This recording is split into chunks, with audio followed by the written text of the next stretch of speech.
الحمد للہ رب العالمین صلاۃ والسلام علی سید الانبیاء والمرسلین اما بعد فاعوذ باللہ من الشیطان الرجیم بسم اللہ الرحمن الرحیم۔ اللہ رب العزت نے قرآن مجید فرقان حمید کے اندر ارشاد فرمایا کلوا من ثمرہ اذا اثمر وآتوا حقہ یوم حصادہ، صدق اللہ العظیم، کہ درخت کا پھل جب تیار ہو جائے تو تم اس سے کھاؤ اور کٹائی کے دوران اس کا حق جو ہے وہ ادا کرو۔ یعنی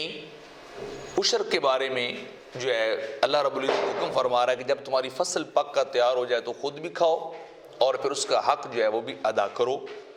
تو جب انسان کی فصل تیار ہو جاتی تو انسان کو کتنا اس کا حصہ نکال کر اس کے پیداوار کا، اس کے غلے اناج کا،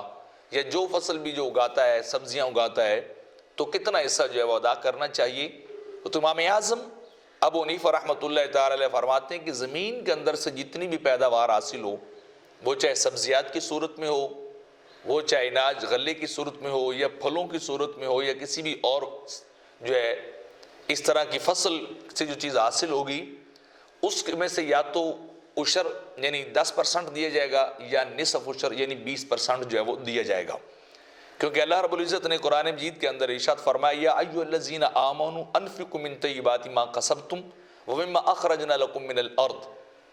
کہ اے ایمان والو اپنی کمائی سے اچھی چیزوں کو خرچ کرو، جو کچھ ہم نے تمہارے لیے زمین سے نکالا ہے اسے بھی اللہ کی راہ میں خرچ کرو۔ تو اب جتنا بھی پیداوار وہ کئی 100 من کے حساب سے ہو یا چند من کے حساب سے ہو، تو زمین کی پھر اس کیفیت کو دیکھا جاتا ہے، جیسا کہ حدیث کے اندر بیان ہوا کہ کون سی زمین ہے اس کے اوپر پورا عشر جو ہے وہ 10% لاگو ہوگا، اور کون سی زمین ہے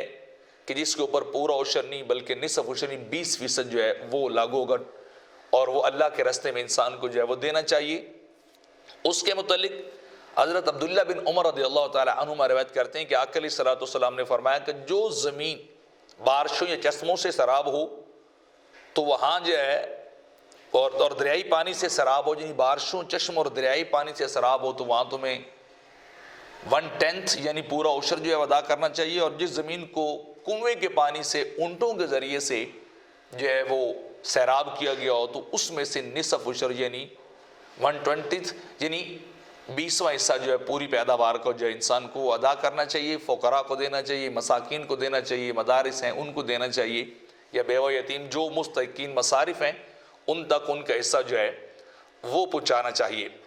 اسی طرح حضرت جابر بن عبداللہ رضی اللہ تعالیٰ عنہما بھی روایت کرتے ہیں کہ آقا علیہ السلام نے فرمایا جس زمین کو دریا بارش سیراب کرے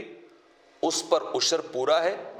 اور جس زمین کو کنویں کے پانی سے اونٹوں کے ذریعے سے سیراب کیا جائے تو اس پر نصف عشر یعنی 20واں حصہ ہے۔ تو یعنی اللہ کے راستے میں جو ادا کرنا چاہیے۔ اس طرح اور بھی کافی ساری روایات کے اندر آقا علیہ السلام نے گاہے گاہے صحابہ کو بتایا کہ کون سی زمین جو ہے اس کے اوپر پورا عشر ہے اور کون سی زمین جو اس کے اندر جو ہے اس کے اوپر نصف عشر ہے۔ ہمارے پاکستان کے اندر بھی دو طرح کی زمینیں اور دو طرح کے فارمرز اور ذمہ دار جو ہے وہ چلتے ہیں۔ ایگریکلچر جو ہے وہ دو طرح سے کی جاتی ہے۔ پہلی یہ ہے کہ انسان کی اپنی زمین ہوتی ہے اور انسان اس کو نہر کا پانی لگاتا ہے یا ٹیوب ویل کا پانی لگاتا ہے۔ آج کل پاکستان کے اندر وہ بیانہ وغیرہ بھی دیا جاتا ہے، اور زیادہ تر اس کے اندر وہ مکس اپ ہو جاتا ہے، یعنی ٹیوب ویل کا پانی بھی ہے، بجلی کے بلز بھی ادا کیے جاتے ہیں اور نہری پانی بھی لگ رہا ہوتا ہے۔ تو ایسی زمین کے اوپر جو ہے وہ نصف عشر جو ہے یعنی ٹوٹل پیداوار کا 20واں حصہ جو ہے وہ دیا جائے گا۔ اور دوسری زمین ہوتی ہے باران کی زمین کے جس کے ساتھ کوئی ٹیوب ویل کا تعلق نہیں ہوتا، کوئی اپنی محنت اور اپنی مشقت اور سٹرگل اور جدوجہد کا تعلق نہیں ہوتا، بلکہ وہ بارش کے اوپر ڈیپینڈ ہے۔ ایک بارش ہوئی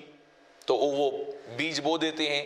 اور ایک اور بارش ہوئی تو وہ فصل جو ہے پک کر وہ تیار ہوگی، اس کے اوپر اس سے زیادہ ان کا کوئی خرچہ نہیں ہوتا۔ یعنی جو باران علاقے ہیں جہاں یا صرف نہری پانی ہے یا صرف بارش کا پانی ہے، تو پھر ان علاقوں کے اندر جو ہے وہ پورا عشر جو ہے یعنی ٹوٹل پیداوار کا 10% جو ہے وہ دیا جائے گا۔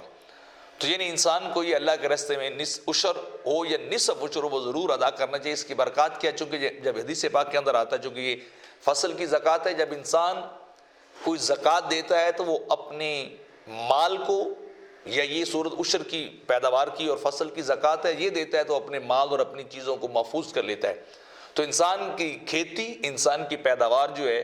وہ پھر ایسے حادثات سے محفوظ ہو جاتی ہے، اور اللہ اس کے اندر جو برکت ڈالتا ہے، کیونکہ زکوٰۃ کا ایک مطلب نمو بھی ہے بڑھنا بھی ہے، گروتھ بھی ہے، تو یہ انسان اللہ کے راستے میں اپنا عشر اور زکوٰۃ دیتا ہے، پھر اس کے فصل اور اللہ تعالیٰ غیبی طور پہ ایسی برکتیں ڈالتا ہے کہ انسان پھر ان کو شمار بھی جو ہے وہ نہیں کر سکتا ہے۔